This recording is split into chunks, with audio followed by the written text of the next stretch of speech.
Provérbios 19, 20 e 21.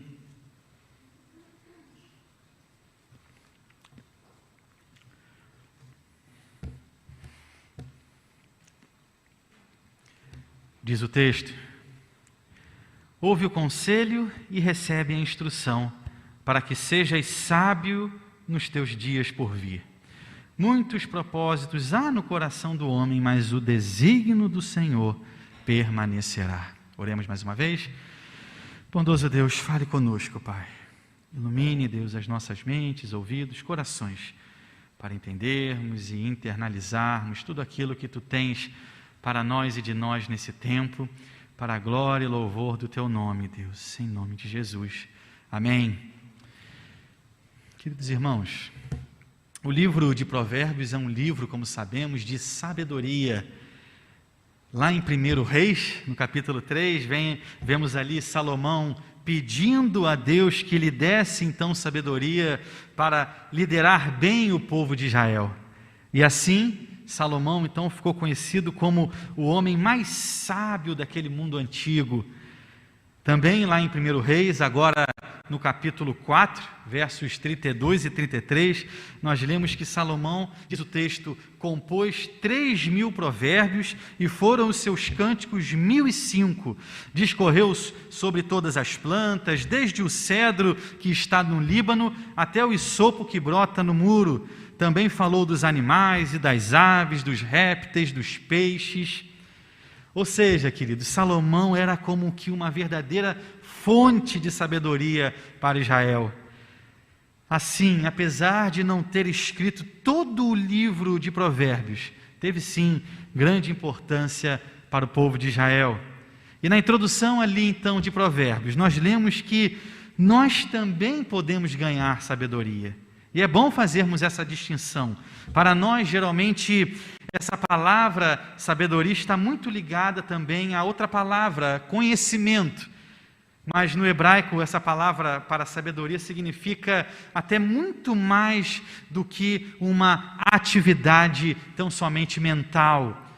Também se refere a uma ação. O Novo Dicionário da Bíblia define sabedoria como a arte de ser bem-sucedido, de formar o plano correto para alcançar os resultados desejados. Sua sede é o coração, o centro da decisão moral e intelectual. O propósito, então, do livro de Provérbios, queridos, é nos ajudar a desenvolver, então, esse conjunto de habilidades práticas para vivermos bem nesse mundo. Nessa sessão, então, que estamos, que vai aí dos capítulos 10 a 29, encontramos centenas de provérbios antigos. Esses provérbios, então, vão aplicar aquilo que foi tratado até o capítulo 10 sobre a sabedoria e também o temor do Senhor. Família, casamento, dinheiro, trabalho, pobreza, raiva, perdão, álcool, são alguns dos muitos temas abordados aqui nessa sessão, filtrados então agora por esses ensinos ali de Provérbios 1 a 9.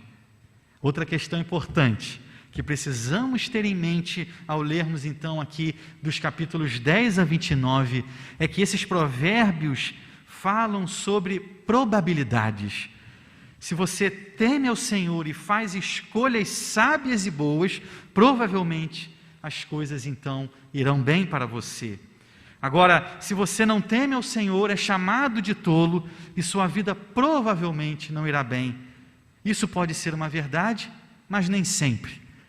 O que nos leva a entender então que os provérbios aqui contidos não são exatamente promessas, não são como que fórmulas para o sucesso. Os provérbios vão focar, na verdade, em uma regra geral e não nas exceções. E com isso, olhando aqui para o nosso texto, Salomão vai tratar de questões relativas, sim, a causa e efeito. Ele aponta que certas atitudes sábias hoje trarão bons frutos no amanhã.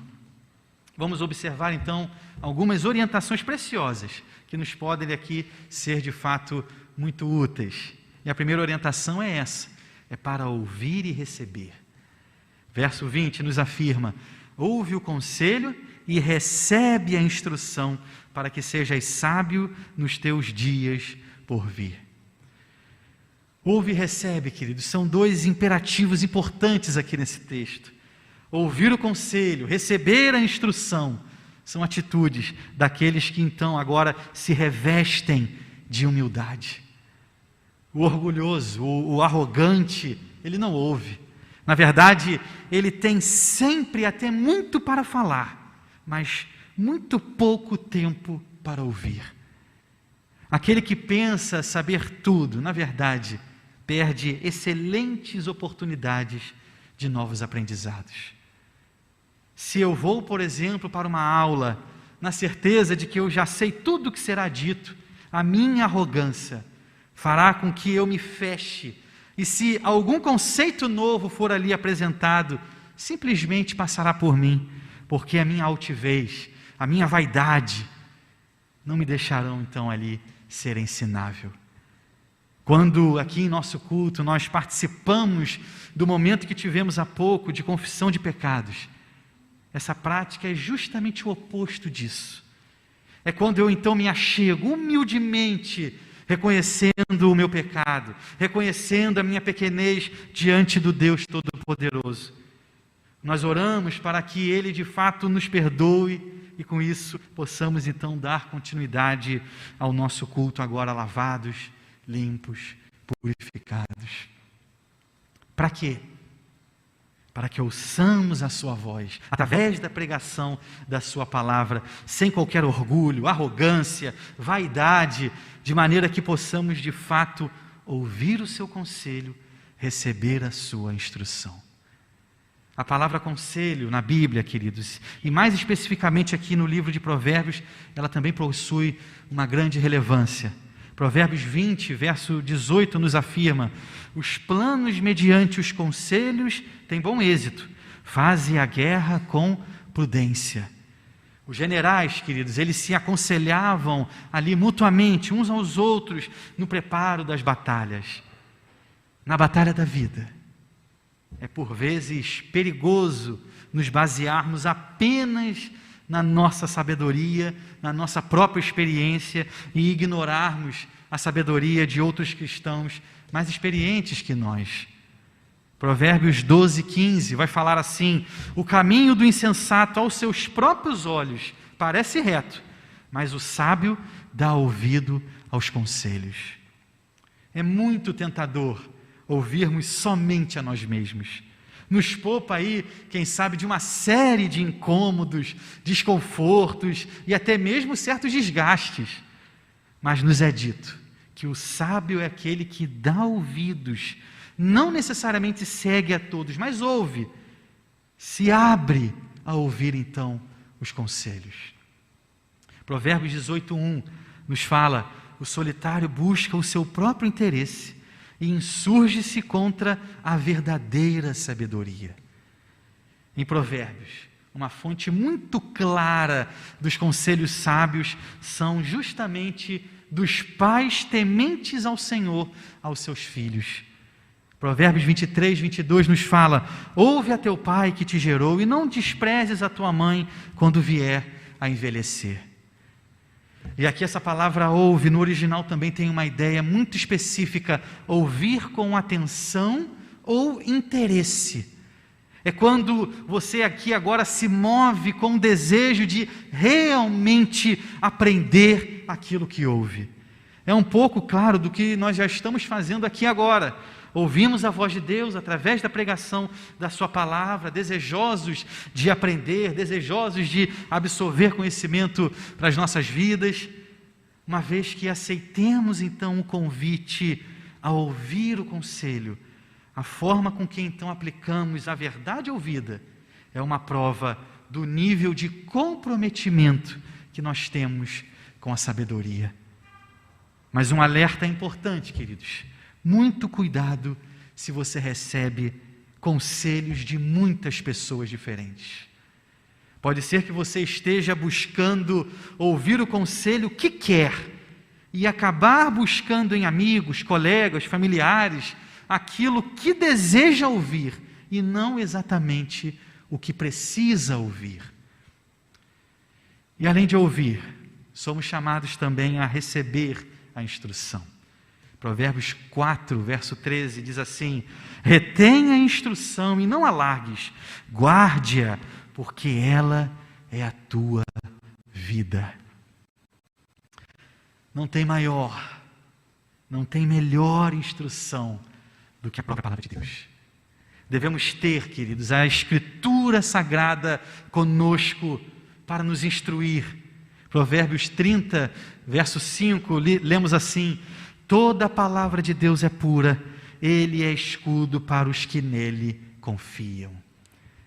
Quando eu passo a agir de maneira contrária a essa instrução, a palavra do Senhor, na verdade, eu estou me rebelando contra a própria vontade de Deus revelada. Ignorar a palavra de Deus vai agora nos privar de tomar atitudes certas para as nossas vidas. Lá em Provérbios 19, 27, diz assim: filho meu, se deixas de ouvir a instrução, desviar-te-ás das palavras de conhecimento. Se antes ele pede que o filho ouça o conselho e receba a instrução, agora ele deixa claro a consequência de não ouvir. Ele se desviará das palavras de conhecimento. Se desviará da palavra do Senhor. Se desviará das Escrituras Sagradas. E aí na conclusão do verso 20, aqui de Provérbios 19, lemos assim: para que sejas sábio nos teus dias por vir. Esse é um desejo legítimo, queridos, de um pai a um filho, para que esse filho seja assim sábio, que aprenda tudo aquilo que ouviu e recebeu. Bruce Waltke, um comentarista, ele afirma: o provérbio motiva o filho a internalizar os ensinos com esperança, segura de que ele desfrutará de todos os benefícios de ser sábio no futuro. Uma pessoa não controla o seu futuro, mas com essa esperança, ele pode encará-lo sem ansiedade e apreensão. E aí, entrando agora no nosso verso de número 21, do capítulo 19, a orientação que encontramos é justamente essa: descansa. Muitos propósitos há no coração do homem, mas o desígnio do Senhor permanecerá. Não adianta, podemos fazer aqui muitos planos, projetos, mas entenda que é aquilo que o Senhor tem para cada um de nós que permanecerá. Se por um lado precisamos ouvir o conselho, receber a instrução, uma vez que tudo isso esteja agora debaixo da soberana vontade do Senhor, eu preciso então descansar na vontade de Deus. É muito fácil tomarmos aqui um caminho de ansiedade quando pensamos sobre o nosso dia de amanhã. E é justamente o convite a que descansemos em Deus que Jesus nos faz, lá em Mateus 6, a partir do verso 25. Porque vos digo, não andeis ansiosos pela vossa vida, quanto ao que haveis de comer ou beber, nem pelo vosso corpo, quanto ao que haveis de vestir. Não é a vida mais do que o alimento e o corpo mais do que as vestes? E aí então, nos versos 33 e 34 desse mesmo capítulo, Jesus nos diz: buscai, pois, em primeiro lugar o seu reino e a sua justiça, e todas essas coisas vos serão acrescentadas. Portanto, não vos inquieteis com o dia de amanhã, pois o amanhã trará os seus cuidados. Basta ao dia o seu próprio mal. E essa palavra aqui, queridos, no verso 21 do capítulo 19 de Provérbios, propósitos, no original, também pode ser traduzida por planos. Quando nós buscamos descobrir a vontade de Deus, por vezes, temos a ideia de que não temos participação alguma nesse processo. Como se só Deus precisasse agir e nós agora passivos a tudo aquilo. Precisamos sim entregar o nosso caminho ao Senhor, ler a Bíblia, ouvir os conselhos dos pais, dos amigos verdadeiros e fazer planos. Mas o desejo de Deus é que verdadeiramente entreguemos esses planos em suas mãos. Eu vou organizar a minha vida, a minha família, o meu trabalho, à luz daquilo que louva, que agrada ao Senhor, de maneira que seja Ele a tomar a decisão final em meus planos. Provérbios 16, verso 1. O coração do homem pode fazer planos, mas a resposta certa dos lábios vem do Senhor. Quantas são, queridos, as tomadas de decisão em que você para e ora antes? Quantas vezes você caminhou aí numa trilha de decisões e em momento algum parou para falar com o Senhor? Ou pior, quantas vezes você tomou decisões, passou por tudo aquilo e ao final não agradeceu a Deus? É parte da vida cristã, queridos, uma vida de oração. Uma vida que busca fazer a vontade de Deus nos grandes planos, mas também naqueles planos corriqueiros do dia a dia, tão comuns, mas que por vezes nos fazem tropeçar e cair. Jó, depois de passar ali por uma série de provações, afirma em Jó 42, verso 2: bem sei que tudo podes e nenhum dos teus planos pode ser frustrado. Reverendo Hernandes Dias Lopes afirma assim: é bom saber que os desígnios de Deus e não nossos próprios é que permanecem, pois o nosso Deus é o Pai das luzes, a fonte de todo o bem, verdadeiro em todas as suas palavras e misericordioso em todas as suas obras. Caminhando, queridos, para a nossa conclusão, nossa busca pela vontade de Deus deve começar sempre lendo a própria palavra de Deus, ouvindo o melhor conselho, recebendo a melhor instrução. E entenda, a vontade de Deus jamais será conflitante com os seus propósitos.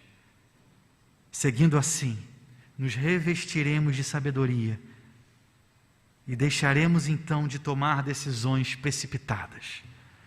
Portanto, quando for o momento de tomar uma decisão, faça planos, colocando a sua vida e os seus planos nas mãos de Deus, ouvindo a sua palavra e descansando na sua vontade. Revista-se de sabedoria, revista-se de Cristo, a própria sabedoria de Deus encarnada. Entregue-se a Ele, entregue seus planos, entregue seus projetos, entregue seus sonhos, desfrute da maravilhosa presença daquele que cumpriu com primor tudo aquilo que lhe estava proposto. Toda a dor, toda a humilhação, porque passou o nosso Redentor. Ele verdadeiramente sabe o que é, sim, um caminho de lutas.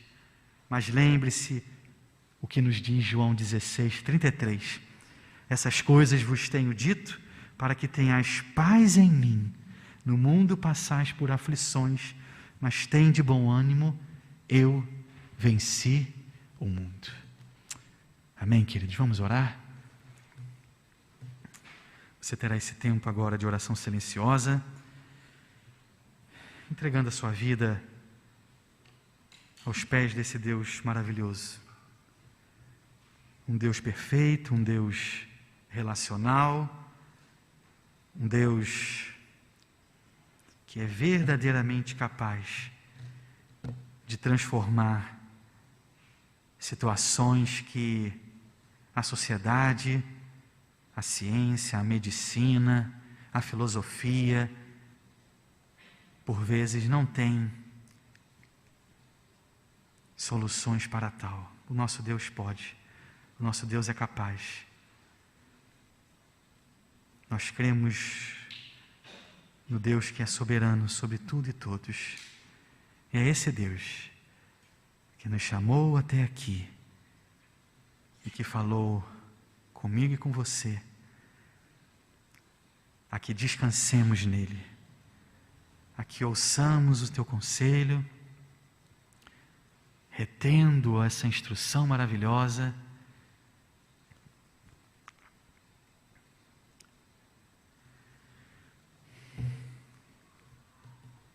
Querido Deus, obrigado, Pai. Obrigado porque o Senhor é por nós. Obrigado porque somos por vezes arrogantes, pensamos que a força está no nosso próprio braço, que temos o domínio das situações e está aí essa pandemia nos mostrando quão frágeis nós somos. Quantos planos foram aí adiados ou mesmo cancelados por conta desse momento que estamos. Mas como tua igreja, como teu povo, nós louvamos o teu nome porque descansamos em ti. Descansamos porque sabemos que são os teus propósitos, são os teus planos que verdadeiramente se realizarão. Que nada foge do teu controle, que o Senhor de fato é esse Deus maravilhoso, soberano,